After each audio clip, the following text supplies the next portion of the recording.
Well, hello, folks out there in YouTube land. Got a really big show for you today.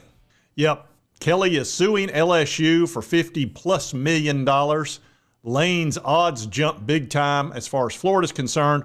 We're also going to talk about Legend Bay flipping to Ohio State, why that occurred. And I'm taking a lot of grief over that from the Ohio State fans. Oh, geez. Anyway, let's not bury the lead. This big Brian Kelly story is kind of taking over the airwaves. He is suing LSU, and LSU is claiming that they didn't technically fire him. Yep, right here on CBS Sports.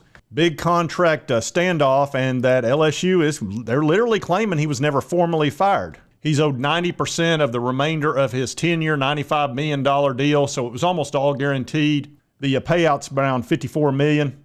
Now, he had said when he left that he was open to a negotiated settlement, and here's why.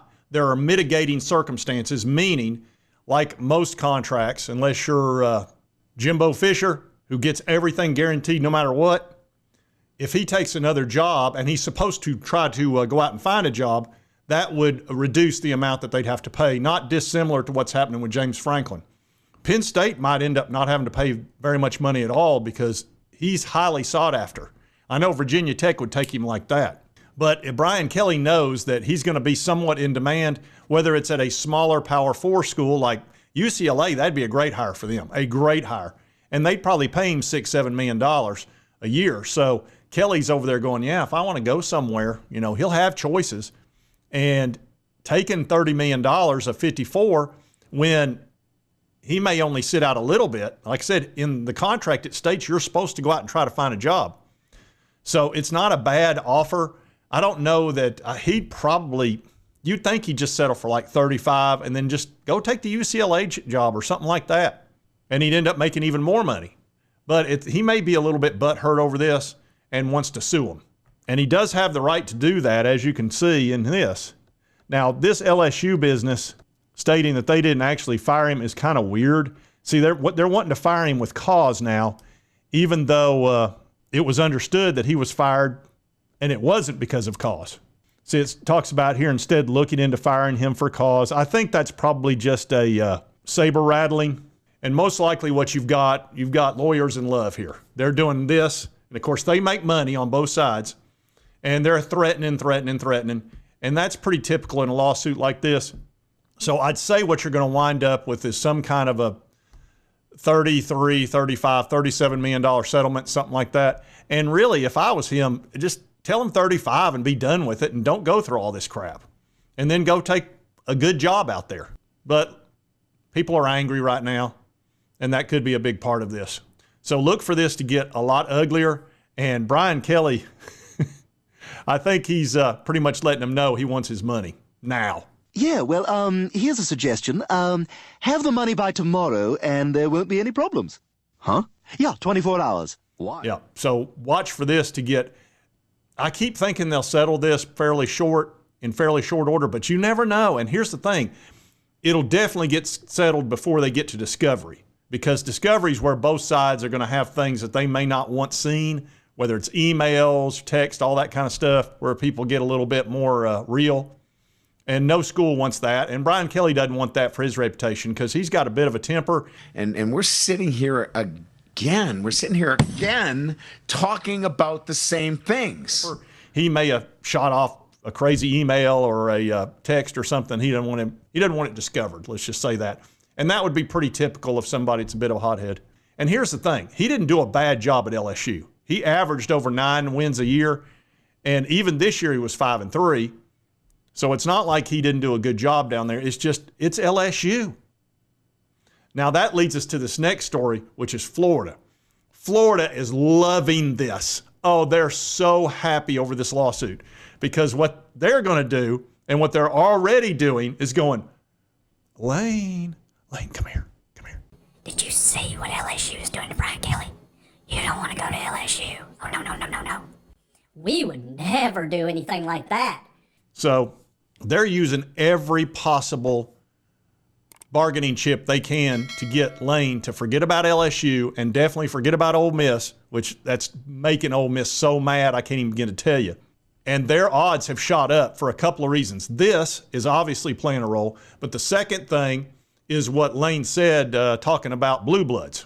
Lane was talking about a criteria for quality coaching jobs about blue bloods, and they still have a big advantage or inherent advantage. May not be a big advantage anymore. And the big line, he said, there are still things when you're going to struggle to beat those guys because kids get recruited and they see the size of stadiums, traditions, Heismans, and national championships. Then your location to talent, I think all of those are in there. Well, Ole Miss doesn't have a bunch of natties. They don't have a bunch of Heismans, and they don't have a big stadium. And, of course, Florida has all those things. So Florida's over there going, woo-hoo-hoo, oh, did you see what he said? Oh, he's coming to Florida. And here are the odds. Lane Kiffin leads by far over Eli Drinkwitz, who at one point was in first place as far as possible hire. But I think everybody wants Eli to go to Penn State or to stay at Missouri. And James Franklin's at third, Jed Fish out of Washington, Jeff Brom out of Louisville. Lane at negative 300, look what that really stands for there. They're saying there's a 56% chance of taking the job. That's high. I did not think they would be over 50% at this point. And I guess the combination of the LSU lawsuit and him making those comments has got everybody thinking, hey, we're putting money on Lane going to Florida. So this has got to be very frustrating to Ole Miss. Now, look, Lane could be doing what he does, which is trolling and messing around with Florida like they did when they benched DJ Lagway, and he retweeted that. He is a professional troll. So Florida, I wouldn't get too excited.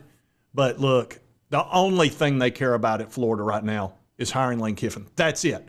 They don't care what happens the rest of the season. They don't care about looking into another coach. I mean, if they don't get Lane, the disappointment in Gainesville is going to be horrible. I mean, I really think it's a huge mistake. All these people at Florida setting their fan base up for a possible huge disappointment if they don't get this one dude who is already squirrely as can be. I mean, look what he did to Auburn. He pulled the old Charlie Brown football trick like you can't believe. Yeah, he's Lucy. Don't think for a minute that Kiffin's not Lucy and that he won't pull that football away. He'll do it in a heartbeat. So I'd be real careful getting your hopes up on Lane until you see the white of his eyes and a signed contract. Take that from a Tennessee fan. We know Lane. Be careful. Thanks for coming, guys. This was not an easy decision. This is something that happened very quick. A decision that myself and my family made. And we've been here 14 months. The support has been unbelievable here. I really believe that this is probably the only place that I would have left here to go, was to go to Southern Cal. Now let's get into Legend Bay, and it talks about one of the reasons that he flipped to Ohio State. He is a four-star that had committed to the Vols several months ago. He's 5'11", 175 out of Texas. He's a quarterback who also, he's being recruited as a wide receiver, and he flipped to Ohio State. And one of the big things that he wanted and that he talked about, he's in search of the right fit on the field, which includes a path to playing time as a freshman. Now, Tennessee's got a couple of sophomores, and Mike Matthews, 5-star, Braylon Staley, super high 4-star, top 100 guy, that are already going to be 1 and 2 next year. So he's probably looking at that and going, oh, by the way, Tennessee's got the number 1 wide receiver in the country coming next year as well. Not to mention some other 4-stars that are already there. And that's Tristan Keys and also Tyreek King out of Tennessee. He's the 111th player. So, I mean, Tennessee, it's not that Tennessee has a ton of wide receivers. They kind of got away from that last year. I think we only had like 6 or 7 wide receivers.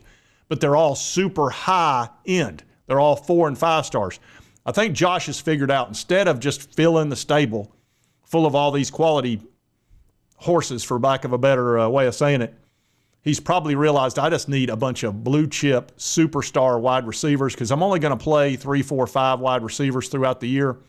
Let's go get the best we can get and quit trying to have 11 or 12 receivers because it's just not working out. They sit at the end of the bench. They get mad. They become a problem in the locker room, and they want to play. So a bunch of them left last year, and I think that was better for Tennessee because we've got 3 guys that are killing it right now, and they're happy, very happy. As a matter of fact, we had one game where all 3 receivers caught 100 yards. But for the last several days, Ohio State fans have just been wearing me out. What about Legend Bay? Sports Talk Jay, huh? What about that? Yeah, we came in there and took him from you. Oh, no. What happened? What? Oh no, how terrible. That's just awful. How terrible. Oh no. Look, Ohio State, calm down. Okay, you got one of our recruits. Let's see what you got. This is 247. Let's see where they've got him ranked. Well, they've got him as a 3-star, but really he's a 4-star, 89, 75, nationally 361, and I'm sure the other rankings have him higher. He's a fine recruit. I mean, he's a guy that played quarterback, so a lot of times they have trouble giving him a super high ranking as a wide receiver because you hadn't seen him enough do that. So he's a quality dude, but it's not some huge loss to Tennessee when we've got the number 1 wide receiver and the number 111th. You know, losing the 300th guy, is that big a deal? I don't think it is. Let's see where we are as far as team rankings. All right, USC is still at number 1, but realize they've got 35 commits. That's a bunch. So that's playing a huge role. Their average, this is the key to me, the 91.76. That's the number that you got to care about. If you can get anywhere around 92, you're doing great. Georgia has 30. Now realize you can now have 105 scholarships instead of 85. Now you can't have a bunch of walk-ons. Some of those are grandfathered in, by the way, but over time, the walk-ons going away and you can have 105 scholarship guys. So you're going to see a lot of 30s and 35s. You're not going to see the typical 20 to 25s unless somebody's going to go heavy in the portal like Lane Kiffin does, for example. Notre Dame's at 27 commits. That's a really good number, 92.4. Here's Oregon. They're doing great at 94.35. Boy, that Nike money comes in handy. And then you got A&M at 6th with a 92. Ohio State's at a 92. That's a little low for them, honestly. They're number 7. They're normally almost always top 3 or 5. Tennessee is doing well at 91.82, almost 92, 2 5-stars. And I'm really pleased with where Tennessee stands, especially when you see they got the number 1 quarterback in the country and the number 1 wide receiver in the country. How's bragging camp going? And then also they've got another 5-star, even though he's not. I don't know why they don't show us having 3 5-stars when this offensive lineman's ranked number 19 in the country. I mean, you talking about taking care of the offense. You got the number 4 offensive lineman in the country, number 1 quarterback, number 1 wide receiver. That's what happens when you have the number 1 offense in the SEC and number 4 in the country. You build it and they will come. And that's what's happened. People know if you play for Josh Heupel, you're going to score a lot. Giggity. And that's what Tennessee does. So Ohio State fans, have your little party. You've had fun making fun of me. Legend Bay, Legend Bay. Okay. We're not all brokenhearted over it, okay? Now, if you'd have gotten Tristan Keys, yeah, we'd have been a little brokenhearted over that, which I'm surprised he's going there for playing time. Ohio State's usually got like 3 5-star wide receivers sitting on the bench. Good grief. I guess a bunch of them are probably going to go to the NFL pretty soon, and maybe Bay is looking at it that way. I can't see him getting a ton of playing time as a freshman, as a low 4-star. I just not seeing it here, Lloyd. But, look, you never know about a quarterback. Those guys will trick you, and all of a sudden they're better than you think. One thing's for sure, he'll understand the offense better than most wide receivers. Anyway, if you like this content, be sure to hit that like button. Let's continue to cover all these big college sports stories. If you've not subscribed, boom, boom, and boom. Hit that button right there. Won't cost you a dime. Help you get my videos. And right over here is the most recent video YouTube thinks you'll enjoy. And we'll see you next time on Sports Talk J. Hey, that hurts.